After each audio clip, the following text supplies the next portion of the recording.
loving. So let's look at this letter from Paul. Paul's writing this letter. It's an ongoing part of the letter he's writing to the church of Philippi. And really what's interesting is as I read this and as I studied about this, an old Chinese proverb kept coming to my mind. There's an old Chinese proverb, and some people call it a curse. And it goes very simply, may you live in interesting times. May you live in interesting times, right? It's one of those things like, imagine, it was probably some Confucius type thing long time ago, and someone went to some wise old Chinese guy for advice, and he's, may you live in interesting times. And it's like, oh, that's kind of cool. I'm going to live in interesting times. But then you think about it, and it's like, hold on. What does that really mean, may you live in interesting times? Because certainly as we think about today's environment, we do live in interesting times, right? We do live in some very interesting times. We think about the way in which our world is very contentious. There's lots of disagreements taking place in today's environment, whether that's political disagreements globally, whether that's political disagreements as a nation. We think about political disagreements that we might have at the local level, right? We have election season upon us. We think about philosophical disagreements that exist. What's right, what's wrong? What's the appropriate thing to do? What are inappropriate things to do? How should you think? How should you not think? We think about interpersonal disagreements that we may have as we think about challenges we may have within our own families, or challenges we may have, with roommates or with coworkers or with neighbors. We live in times that are very divisive. We live in times that are very difficult to manage. And oftentimes we were in the car yesterday, and I think it was Sonia, my middle daughter, said, "What's wrong with people?" Right? We're talking about, I don't even know what we're talking about. I said, what's wrong with people? It's right. It's because we're people. That's what's wrong with us. We're people. We're broken. That's what's wrong with us. And some people drive too fast. Some people drive too slow. Some people do this. Some people do that. We have all these kinds of things. Should you eat meat? Should you not eat meat, right? Should you eat organic? Should you not eat organic? You have all these things. What's the right kind of coffee to drink, right? There's all these challenges. What's the appropriate pairing of wine? We have all these really difficult challenges here in San Francisco, right, to deal with. And the tendency for us is that we tend to want to debate and demonize the side that disagrees with us. Right? We're not in an environment where, hey, you can think differently than I think, and as long as we're not thinking differently about something that God has spoken very clearly about, right? Because there's very clear directions we have in the Bible, but as long as we're not disagreeing on this, it's okay. We could disagree on what the right pairing of wine is. We could disagree on the right type of coffee to drink. And I'm speaking a little bit facetiously, but we could even disagree on some political things. And yet even within those who purport to believe the same things, we have crazy amounts of disagreement.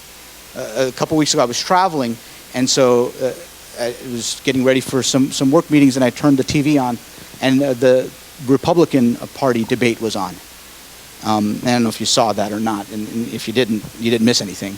Other than this really crazy thing, you turn the thing on, and it's a stage, it's a big stage like this, and there's like 15 people on that stage. It's massive.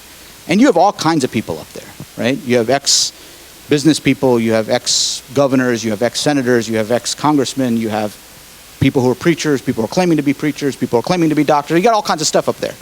And even then, you think, oh, this is all the same party.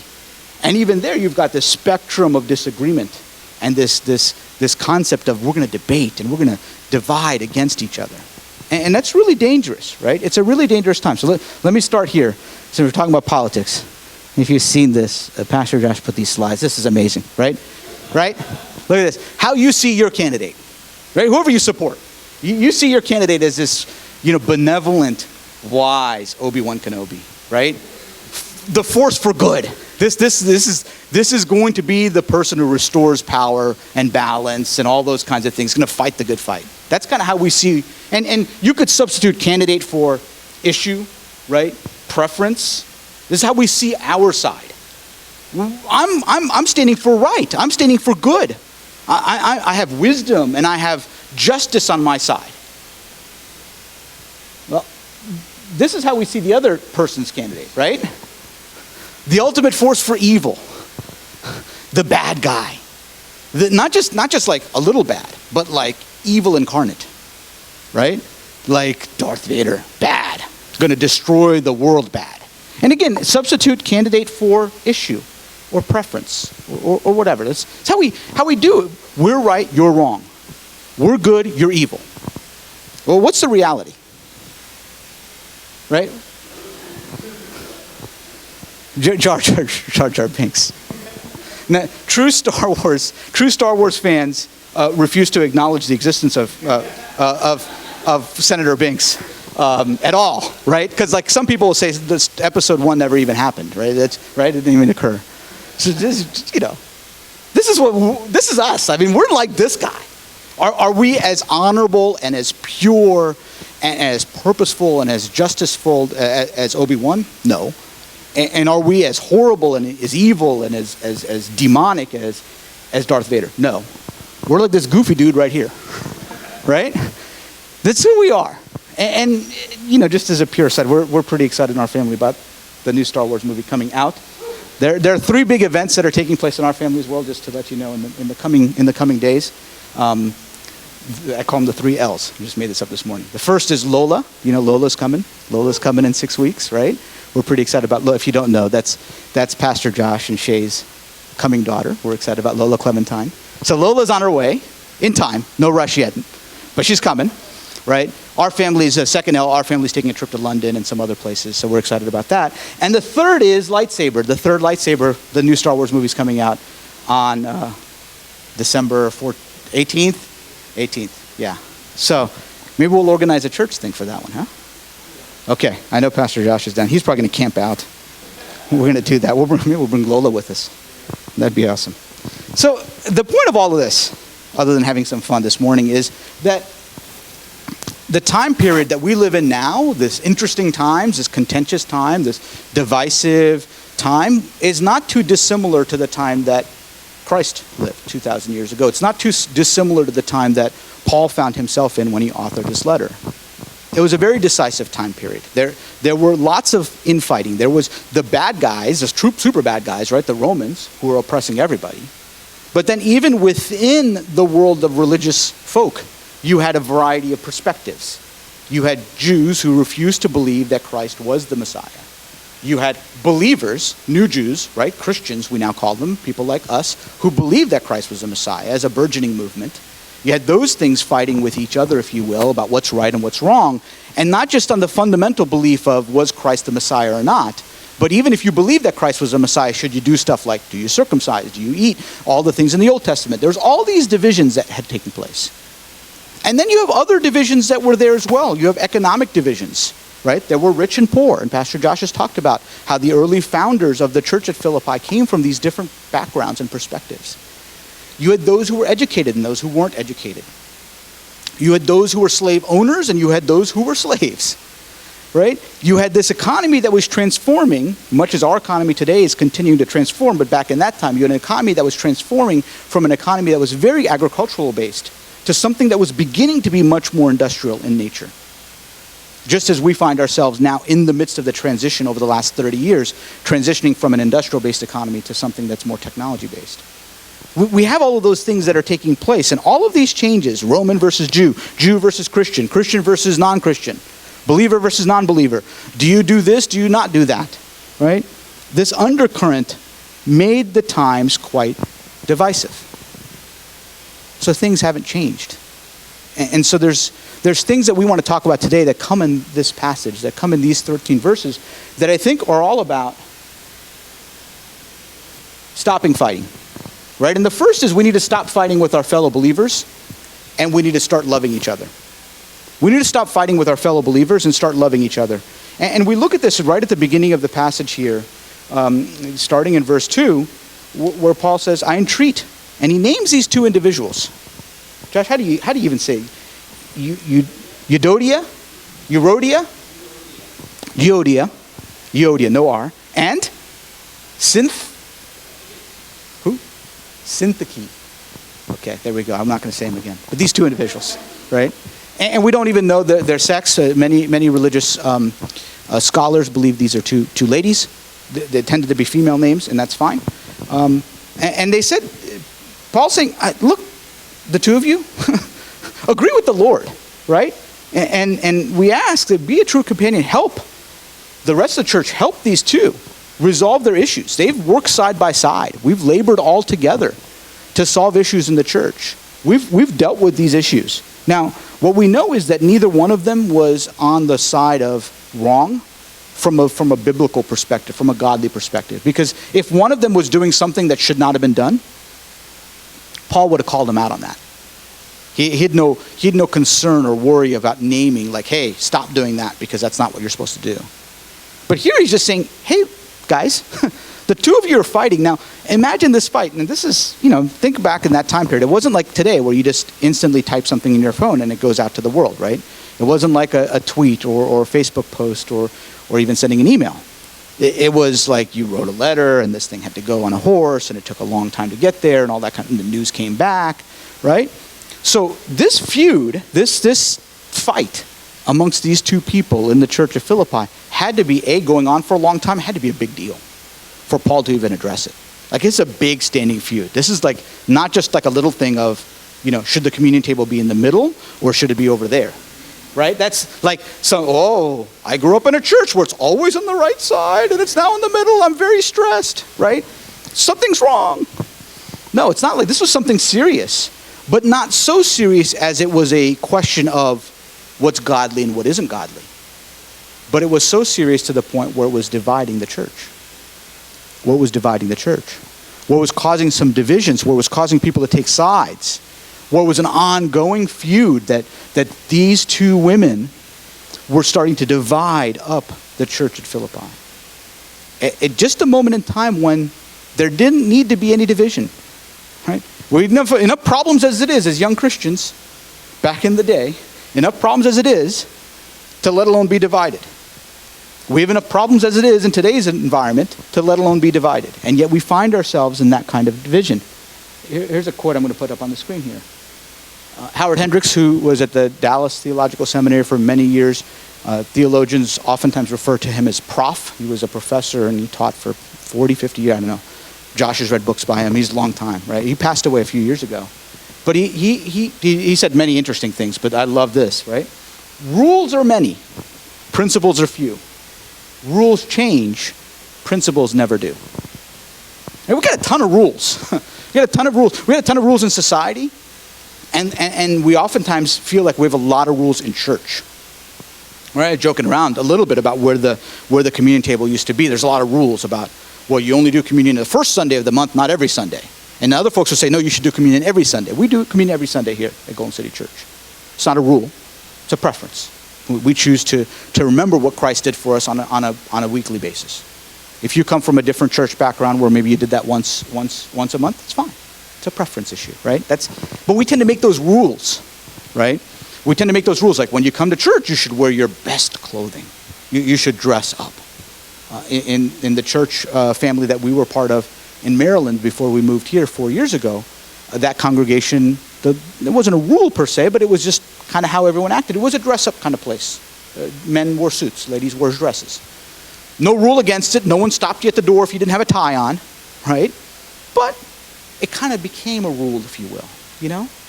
And so we have all these rules that shape up in our society, and we have all these rules that we find ourselves imposing on our church lives. And yet what we realize is, what Howard Hendricks says is, principles are few. There's only a few principles in the Bible that we have to adhere to. There's only a few things that God has said, do or don't do. Everything else is up to us to make the wisest choice in reflection of his love for us and our love for him. Right? And it's kind of clear that way, but the principles are few. The rules do change. Right? You think about different environments you've found yourself in, and we find ourselves in this way. So it's a good thing rules change, right? It's a good thing rules change because we're not living by the rules that we lived with as a society not that long ago. Right? We had rules that, depending on the color of your skin, implied which part of a bus you could ride on, which part of a restaurant you could sit in, which places you could come together around. Thankfully, those rules don't exist anymore, right? We had rules against the ways in which people interacted. And thankfully, those rules don't exist anymore. We're free as a people to interact with each other, to live and work amongst each other. Those rules don't exist. I'm glad those rules changed. But the principles never do. Godly principles are that we're all broken. Godly principles say that we all need his love. Godly principles say that no matter what we do, and no matter how good of a life we live, we are still unworthy of being with him. That's a principle. That doesn't change. The only way we can be together with him is because he made a way for us through sending his son, who died on the cross for us and rose again. That's a principle. That doesn't change. And our calling in life is to live in congruence with his love for us and our love for him. That is a principle that doesn't change. Everything else, you can figure out. If you want to wear a tie or not, doesn't matter to me, right? If you want to live your life in a way that's reflective of him, doesn't matter. If you want to, for example, if you want to drink wine, if you're an adult over the age of 21 and you're legally allowed to do that with a meal, you can do that. And some church groups would say, "Oh, there's no drinking," right? That's a self-imposed rule. There's no principle around that. If you want to dance, dance. I'm big on dancing, right? So people laugh, but there are churches that have created a rule that said, "Thou shalt not dance," the 11th commandment, and it's not in there. It's not in here, right? Watch Footloose, not the new one, the old one, please. Talk about ones that don't exist. I refuse to acknowledge the new Footloose exists. There was a new Footloose, right? It's no good. That doesn't exist. Shut up in my mind. So what we need to do is think about unifying his church. All right? We need to think about this. Now, does it mean that we should only have one church? It's an interesting question. Right? It's an interesting question. There's so few of us.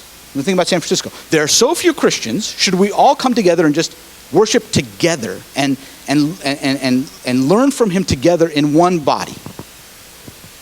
Well, on some level, you say, "Well, that'd be kind of cool. We'd really see how many great churches we have in this city, and there are many.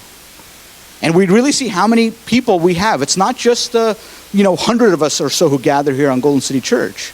There are hundreds of us like this in other places, down the street at First Baptist or up the road at Epic, and so forth. So what if we all came together? Would that be kind of cool? Maybe we'll think about that, right? Pastor Josh and I have talked about, and Josh is in networking conversations with the other pastors here in San Francisco around making sure we're unified as a Christian body. But there's preferences around what kind of music people like. There's preferences around teaching styles. There's preferences around when you start, when you stop church on Sunday morning and so forth. And so it's okay to have these different preferences, but we need to think much more from the point of view of uniting and stop fighting. And that's really what Paul's first message here is to these two ladies, and by saying that to everyone else in the church. Just cut it out. Guys, we got bigger fish to fry. We have bigger issues to deal with. The last thing we need to do is fight amongst ourselves over things that don't matter. Stick to the principles and we'll be okay. Now, as we think about that piece, it then becomes even more difficult, the next component that Paul goes to, where he says, we need to stop fighting our fears, and we need to start loving our faith. We need to stop fighting our fears, and we need to start loving our faith. Look at me. Look at your Bibles and your devices, whatever you've got there in front of you, starting at verse 4 here. So Philippians chapter 4, verse 4. Rejoice in the Lord always. Again, I will say rejoice. You think he wants us to rejoice? Rejoice in the Lord always. And in case you missed that first part, I'm going to put a semicolon and then I'm going to say, again, I will say, rejoice. I mean, he says it twice within the matter of 6 words. It's amazing. Let your reasonableness be known to everyone. Ooh, interesting word for today's Christian society. Reasonableness. Reasonableness be known to everyone. We didn't see a lot of reasonableness in the Republican debates. Reasonableness be known to everyone. The Lord is at hand. Do not be anxious about anything, but in everything by prayer and supplication with thanksgiving, let your requests be made known to God. And the peace of God, which surpasses all understanding, will guard your hearts and your minds in Christ Jesus. Fear. Fear. What are we afraid of? There's lots of things to be afraid of, right?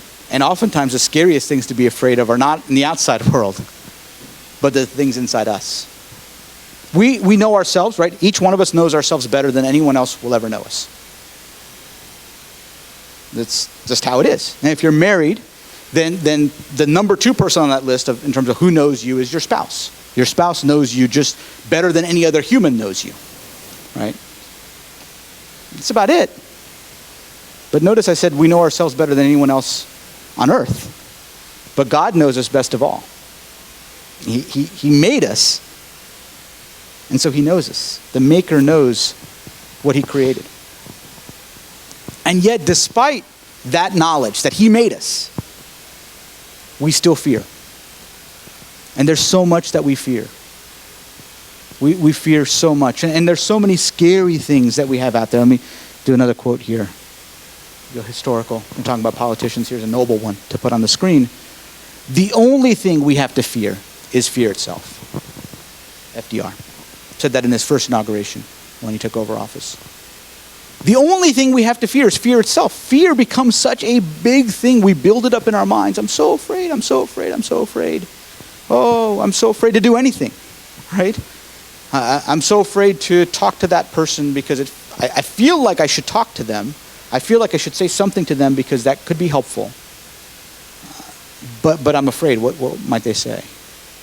I'm so afraid. I feel like God's really calling on me to do this new thing. I feel like God's really calling on me to, investigate this new line of work.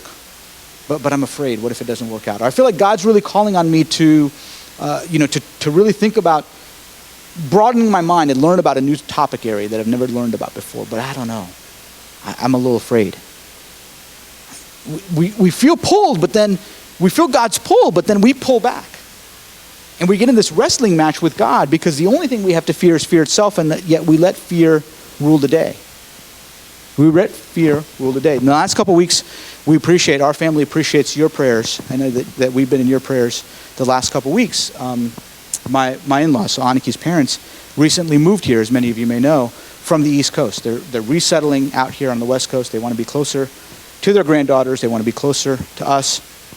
And just as they moved in 2 months ago in North Napa, they live in Lake County, just above the Napa County line, in Middletown. Just 2 months ago when they moved in is when the summer of fire began. And these fires began, right? So as they're moving in, their moving van is being unloaded. There's on the horizon smoke, and it's scary. And so that freaked them out a little bit. And then the following week was another fire that came. And the second fire came a little bit closer, but it's okay. And they were able to come down here. My mother-in-law was able to come down here and spend some time with us to be away from the smoke and so forth. And she went back until 2 weeks ago when the big fire started, the Valley Fire. And at this point in time, I looked at it this morning, somewhere in the neighborhood of 800 houses have been consumed by this fire. 80,000 acres have been burnt. And it's almost contained now. It's 96% contained. So hopefully by the next 24 hours, they'll have it totally out. But this fire has caused such devastation. And so 2 weeks ago, we had just finished, we did something on that Saturday. We were out. We were walking around. We did a hike and stuff. And we came back, and Ruth, my mother-in-law, called. And she said that another fire's just started. And this one looks to be a little bit closer. We're like, okay. So we go online, and you can go to calfire.org, some website, right? They set up all this stuff. And we saw, and it had just started. It started in about an hour before she called us, and it was 50 acres. We're like, it's 50 acres. No big deal. But if you feel uncomfortable, come down. So she packed up her stuff, and she left. Well, sure enough, we're really happy that she listened to her intuition. We're happy that she listened to the Holy Spirit, because within hours of her leaving, the whole place was mandatory evacuated. And so she came down in tears because as she drove down, she saw the fire in the rearview mirror, consuming the town of Middletown, consuming her neighborhood. And so she was able to come down. And so for the following 2 weeks, we've been living in this midst of trying to figure out what in the world's going on. And there's all kinds of rumors, and there's all kinds you hit refresh. Why doesn't it refresh? Hit refresh. Why doesn't the map refresh? You're trying to figure out what's happened. And on one instance, there's a news report that says, the whole place is burned down, and someone else has a Facebook feed that says, no, it's okay.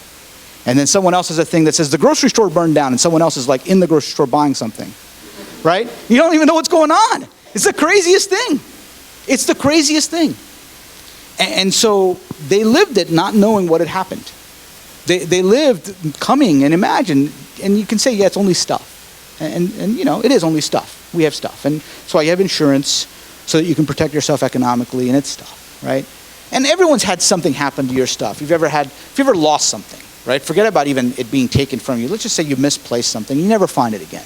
Where did that go? That was my favorite pen, right? Where did it go? That was my favorite thing, right? And you lose it. If you've been the victim of a theft, right? If you've ever had something get stolen from you, you feel violated, right? It's like, oh man, that stinks. That's really horrible. If you had something broken, if you had vandalism, if you've had your car window broken, right? If you had something like that happen to you, it feels horrible. But you can think that's only stuff. But in this case, it's only like one thing of many stuffs that you own, right? Imagine what happens if you lose all of your stuff. And all of a sudden, the only thing literally that you have is what you have in your suitcase. That's pretty scary. That's something to be fearful of for a moment until you start thinking, well, no, I still have my health. I'm still alive. I still have my relationships. I still have my God. So if we begin backwards and say, forget about the stuff, and we say, wow, God, you're never going to leave. You're always going to be there. And as long as I'm always faithful to you and look to you, I have nothing to fear. Cool. Let it burn. Let it burn. Like, it'll be fine. You know? Now, obviously, we're not advocating arson, please, as you're watching this at home. We're not saying that it's a great thing that things happen. We're not saying it isn't devastation that 800 homes were burned down. And so on Monday, finally, this past Monday, the evacuation orders were lifted for their neighborhood in Valley Lake. And so my father-in-law and I drove up there, truthfully not knowing if their house would be there. We had hope that their house would be fine, based on some of the maps and things that we had seen, but we weren't 100% sure. And so as we drove up and we saw the amazing power of God and the amazing power of fire overlaying on each other. And by that I mean you drove up and there's some buildings that were decimated. There's a cute little church in Middletown. As you drive up to the main road of Middletown, this little old school, like one-room schoolhouse looking church, white, little steeple on top. I don't even know what kind of church it is or what flavor of Christianity it is. Maybe it's a Baptist church, I'm not sure. But pristine, it's fine. The thing next to it, completely destroyed, a warehouse of some sort. Behind it, an auto body shop, totally level to the ground, like nothing left. On the other side of it, a house, an actual residence, totally gone. The church, fine. And like that, it was an ongoing thing around Middletown, where all of a sudden there were selective things that were burnt down for whatever reason, however that works with the fire flying through wind and so on and so forth. My in-laws' house was fine. Down the street from them, 12 doors down, 2 houses completely burnt down, like nothing. Level to the ground, there's like zip, nothing. And so you have this sense of, wow, you come close to devastation, you come close to really horrible things occurring in your life. And then you have to go back and say, wait a second. The only thing we have to fear is fear itself. And we have to stop fighting our fears and start embracing our faith to say, it's all about our faith in God. Right? And we think about the person authoring this work here, right? And everything by prayer and supplication with thanksgiving, let your request be known to God. Don't be anxious about anything. And this is a guy, Paul. I mean, talk about crazy stuff. He's shipwrecked a couple times, right? Like 3 times shipwrecked. You'd think after the first time you'd be afraid of getting on a ship again. You get on the second time, right? And then get again. Like at some point in time, dude has to say, I'm not getting on a ship. Like this is, I'm going to walk, you know? I'm going to ride a horse or something. This is not going to go. He goes from being the most revered Pharisee, like the king of the Pharisees, the chosen one on some level, some weird level, right? He was like super stud Pharisee. To all of a sudden saying, wait a second, I'm now gonna go and lower myself to follow Christ. On one moment, I'm leading the stoning of the first martyr Stephen. And on the next moment, I'm blinded on my road to Damascus. And I've made to see again because I'm now following Christ. Like highs and lows, crazy things happening to him, being left for dead multiple times. And yet what he do? He didn't let his fear block him in. He didn't say, oh, I've done enough. I'm done. I'm not going to go again. And yet he went again. He could have even said, look, it's kind of working out pretty good in jail. Like, they kind of take care of me. It's kind of comfy. I can write these letters. It's pretty good. No, he didn't stop there. The fear didn't inhibit him from doing what he needed to do. He kept stepping out on faith. He kept stepping out on faith. He kept stepping out on faith. He kept embracing his faith and loving his faith to the point where only his faith ruled and no fear. There's a term in psychology, cognitive dissonance, right? The concept of holding two disparate ideas in your mind at the same time. Fear and faith is an example of this.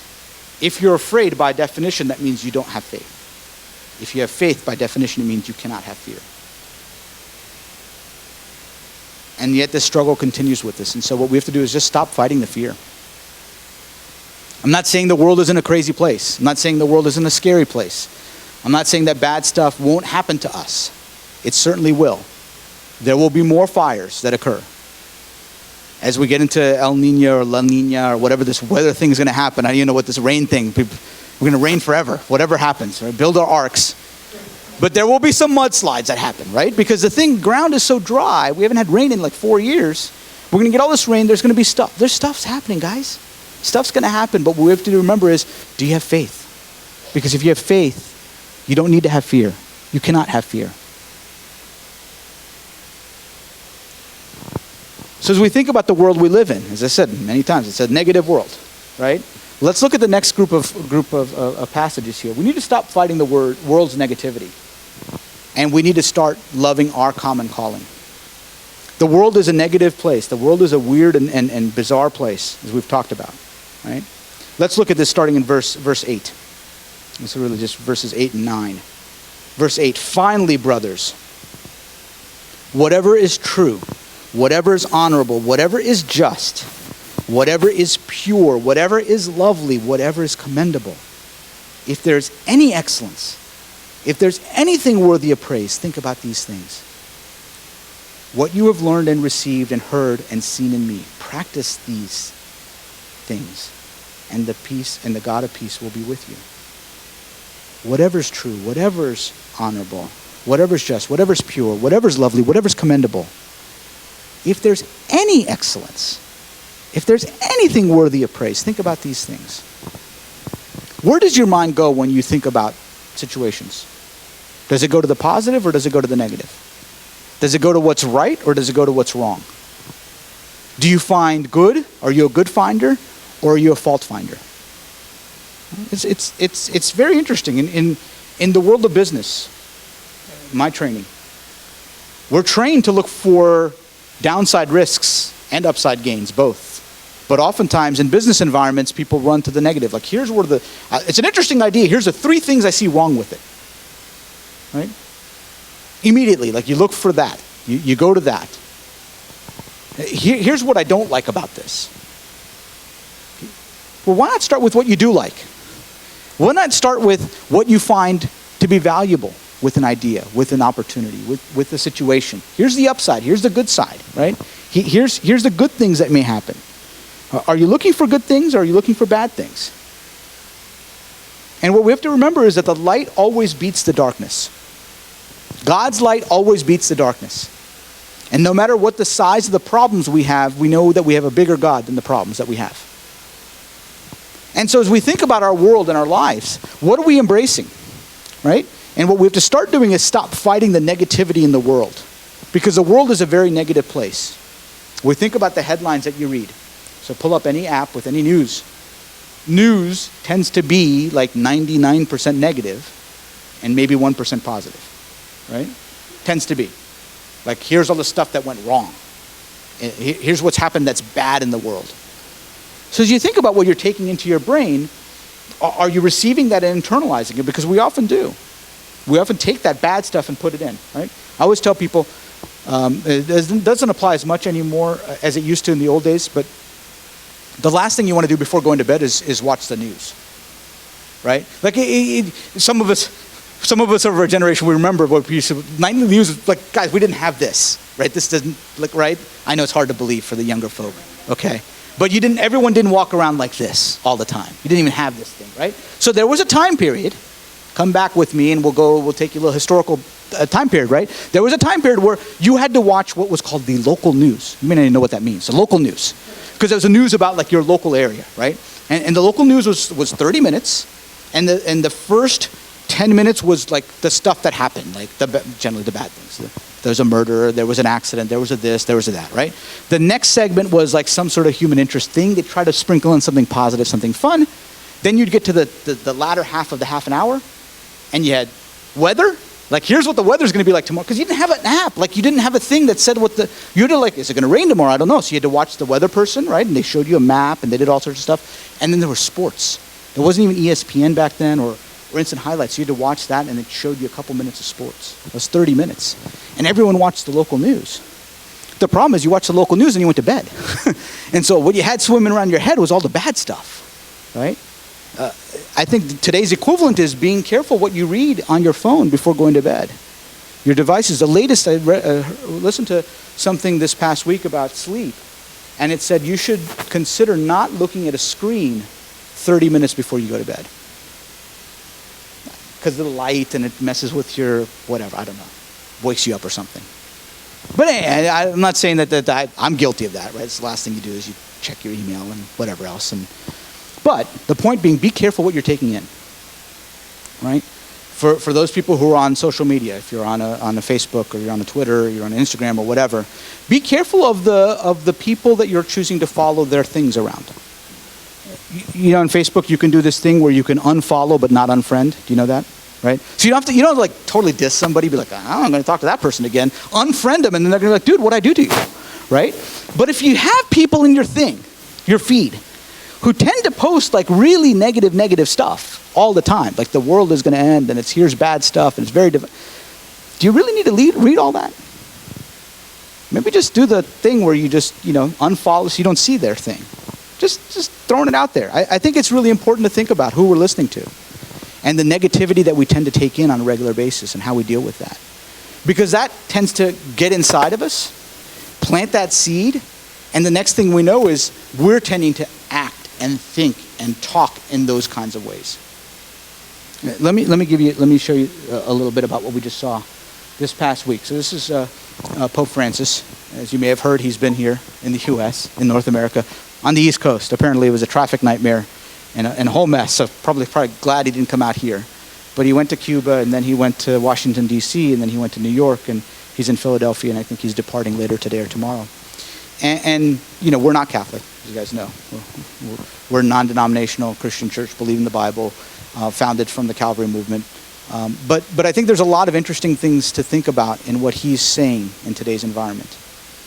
He is, in my opinion, the closest we've seen to a global prophet, if you will, that we've had in a long time, in that he's just telling the truth.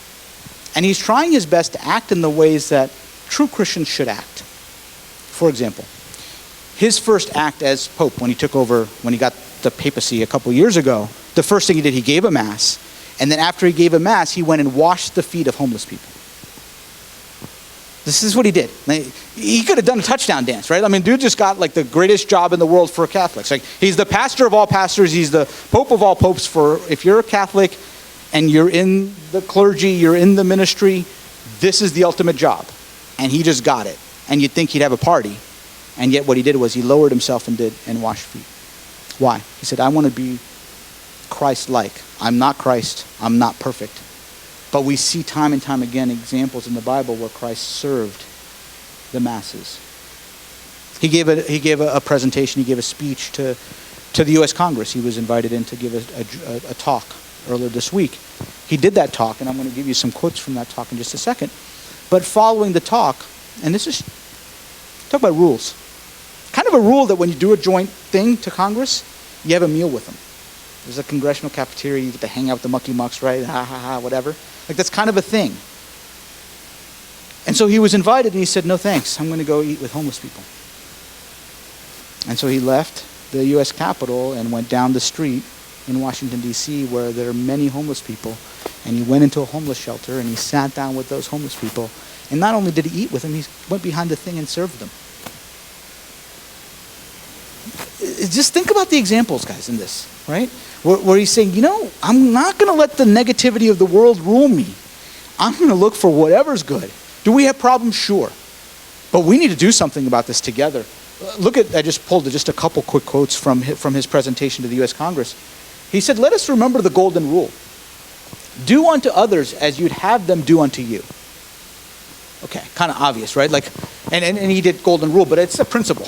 I mean, that's something we're supposed to live by. And then he says, this rule points us in a clear direction. Let us treat others with the same passion and compassion with which we want to be treated. Let us seek for others the same possibilities which we seek for ourselves. Let us help others to grow as we would like to be helped ourselves. In a word, if we want security, let us give security. If we want life, let us give life. If we want opportunities, let us provide opportunities. The yardstick we use for others will be the yardstick with which time will use for us. If you're tired of the world being so negative and so anti and so against, then stop being anti and negative and against and start being for something, right? If we're truly tired as Christians, if we're truly tired of seeing people being treated poorly, then we've got to do something about it by trying to treat people better. If we're truly tired of the problems that we see in the world, of violence, of things people are doing, horrific things people are doing to each other, of the way in which kids are treated, the way in which women are treated, the way in which minority groups are treated, the way in which people who live a different way than we do are treated, we have two choices. We can join that parade and talk about how horrible things are and how bad things are, and if they would only, if they would only, if they would only. Or we could say, what will I do? How will I change? How should I act? What's the equivalent of me saying, I'm not going to have a meal with congressmen and women. I'm going to go serve in a homeless shelter down the street. There's some equivalent for that for each one of us. And God is calling us in a special, unique way. What is that for you? What is it for you? Embrace it. Pursue it.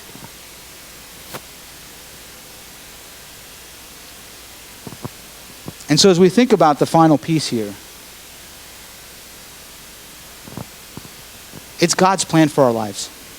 We've got to stop fighting God's plan for our life, right? And we've got to start loving his incredible journey for us.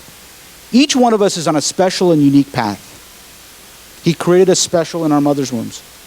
He's marked our pathway going forward. Whether you knew him and followed him from a young age, or whether you've come to know him and have started following him at an older age, it doesn't matter. He's been marking our path the whole time. And so we can have an opportunity here to say, I don't want to go, God, where you want to take me. Or we can say, I'm going to embrace the journey. Again, we think about the Apostle Paul as he writes this, where he could have said, I'm not going to do this thing anymore. I'm tired of being shipwrecked. I'm tired of being stoned. I'm tired of people trying to kill me. I'm tired of the infighting in the church at Philippi. God, I don't know what their problem is. We did this thing. It's a church. They're following you, Jesus, and now they're arguing over things that don't need to be argued over.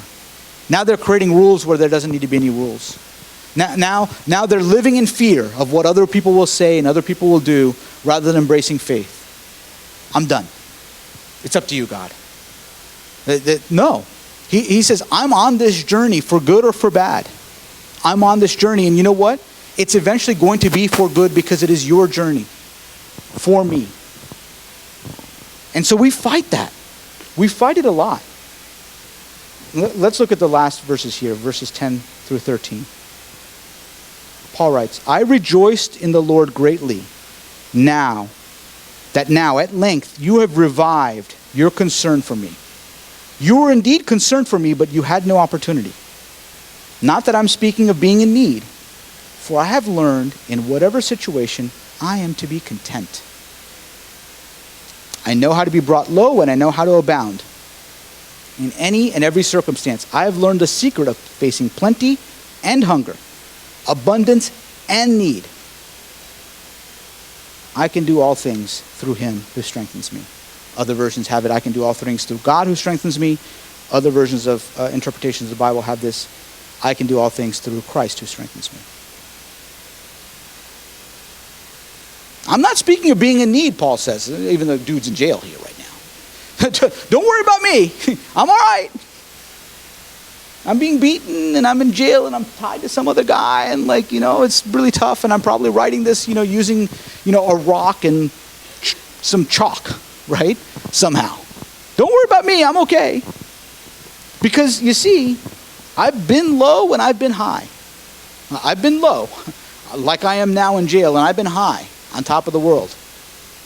I've had plenty. I've dined and lived life of abundance, and I've had a life of nothing.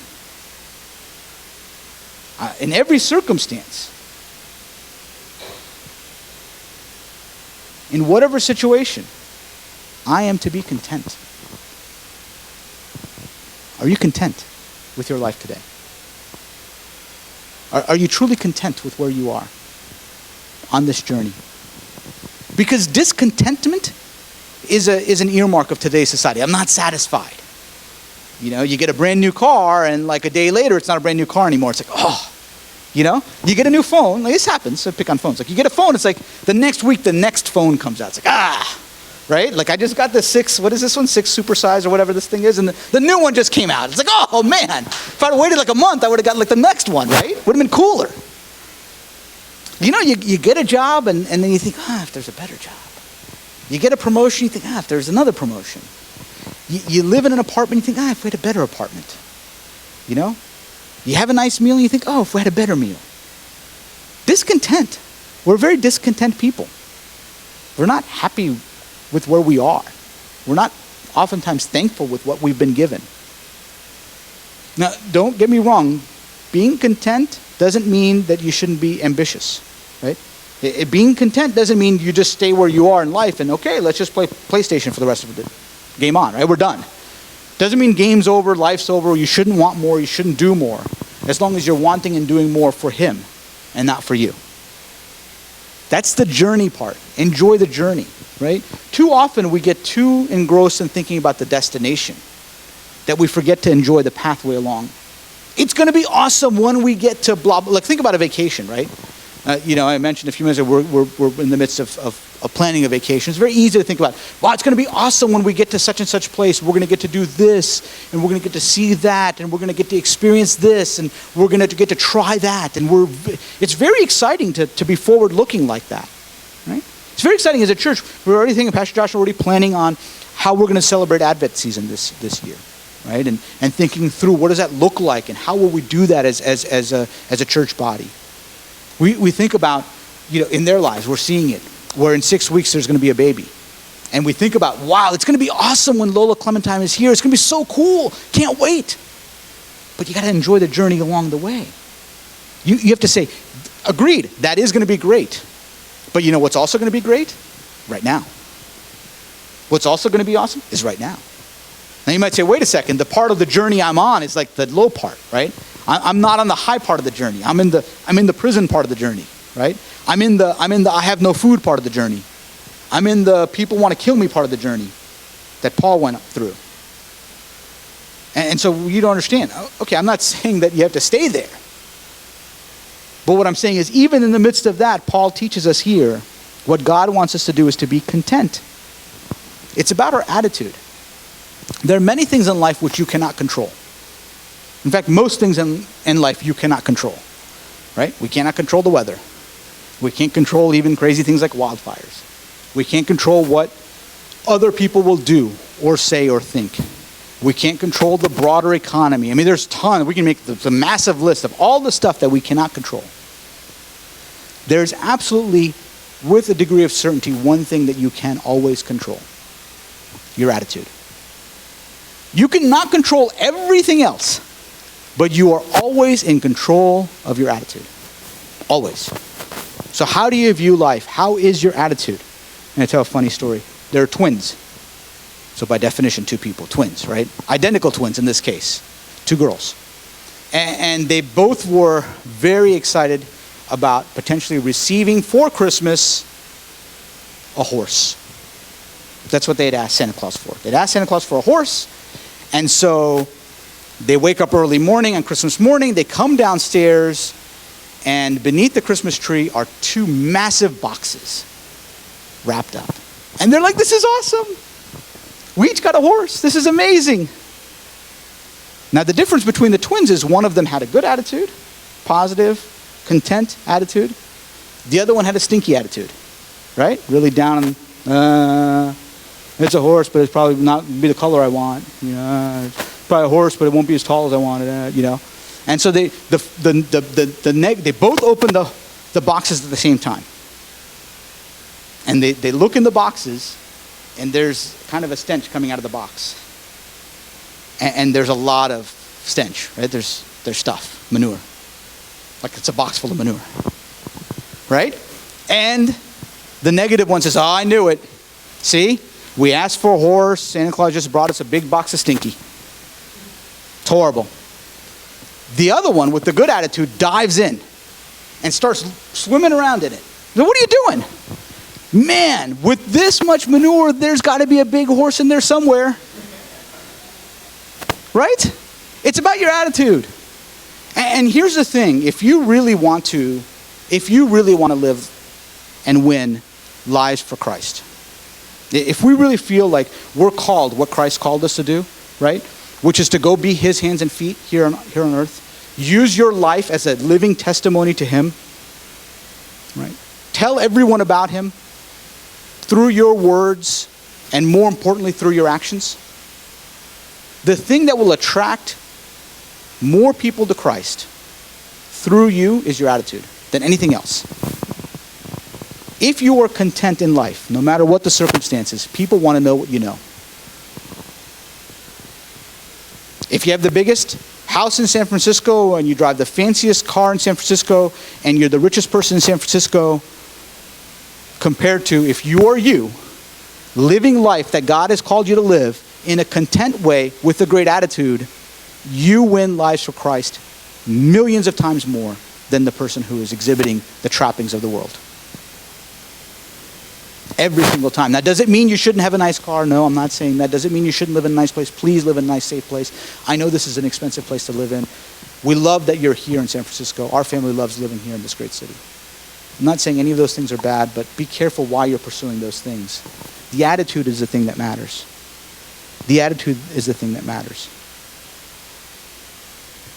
And it's a journey. Let me show you one more quote here. This is a religious scholar. He's passed away as well. He passed away a while back, right? His writings are just now being like rediscovered, I feel like. Reinhold Neubar. I don't think I'm saying that right, but we'll say that that's right? But his writings are very influential, and many religious scholars are kind of really looking at what he had to say. And I think this is a great quote. Nothing that is worth doing can be achieved in our lifetime. Think about that for just a moment. Right? Already you're thinking above and beyond us. Nothing worth doing can be achieved in our lifetime. Therefore, we must be saved by hope. Nothing which is true or beautiful or good makes complete sense in any immediate context of history. Therefore, we must be saved by faith. Nothing we do, however virtuous, can be accomplished alone. Therefore, we are saved by love. No virtuous act is quite as virtuous from the standpoint of our friend or foe as it is from our own standpoint. Therefore, we must be saved by the final form of love, which is forgiveness. Forgiveness. The final form of love, which is forgiveness.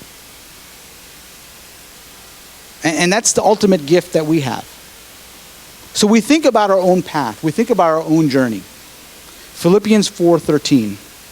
I can do all things through him who strengthens me. I can do all things through Christ who strengthens me. I can do all things through God who strengthens me. Is one of those verses that gets quoted a lot, right? People put it on t-shirts, people put it on hats, people recite it. And it's a powerful verse. But we have to be careful that we don't misinterpret what it means. It doesn't mean that you can do whatever you want to do because you call on God and you can do it.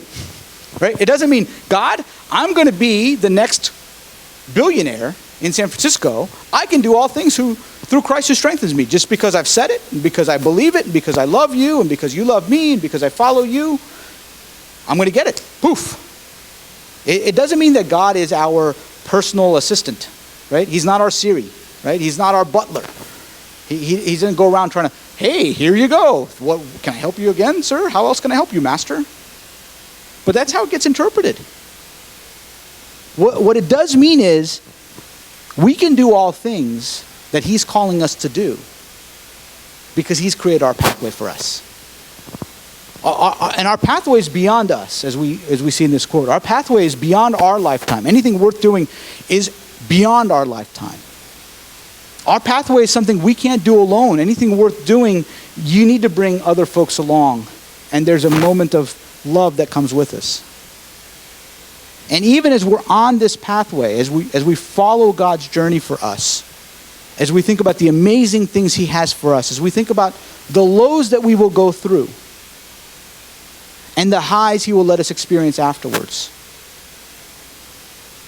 what we have to remember is we deserve none of it, but yet we have the opportunity to receive it all through forgiveness. Because there are going to be times when we will fight, right? I guarantee you it hasn't happened. It has not happened in 2.5 years. But at some point in time, Josh and I are going to have a fight over something super insignificant, right? And 2 minutes later, we're going to make up. Guarantee that, right? But right? We haven't fought yet, have we? We should probably just fight to get out of the way. Let's pick something. Like here's what I'm going to do. I'm going to be angry at you that you moved this to the middle without, that's what we're going to come to, right? No, it's silly. But I guarantee there's going to be issues as we continue to grow as a church body, as Golden City Church continues to have impact on this city, as new folks arrive, as we have the privilege of sending people out, right? From here, we've done that, we've done both. As we continue to grow, we're going to have things that we may not agree on. As we think about the world, the outside world, the negative stuff that happens out there's going to be negative things that happen in our lives. Right? We think about fear, and there'll be times when we will be afraid. And we think about the journey he's put us on. And we're going to have moments where we're going to fight that journey. We're going to say, I'm going to do it our way. I don't want your plan, God, because my plan seems to be a better pathway. And in the midst of all that, what we have to remember is this verse.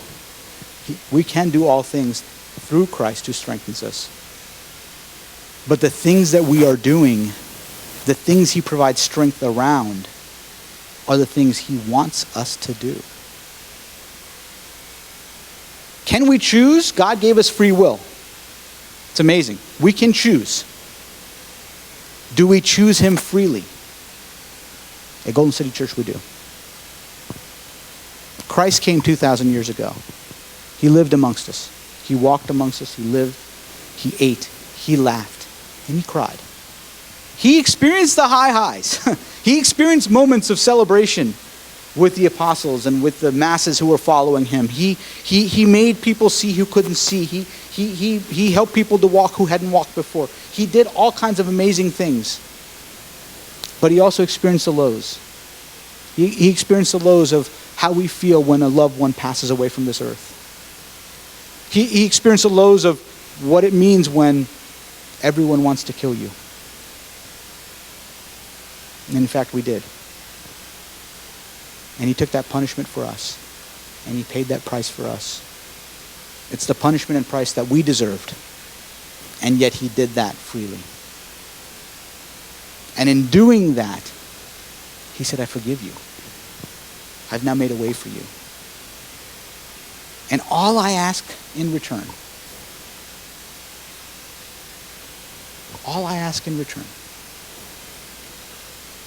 is just follow me. Simple. That certainly is our plea today. That in our lives we follow him, that we don't let the fear and the negativity, that we don't let what the outside world is telling us what is right and what is wrong, but we look inside ourselves and we look to God and say, we will follow you.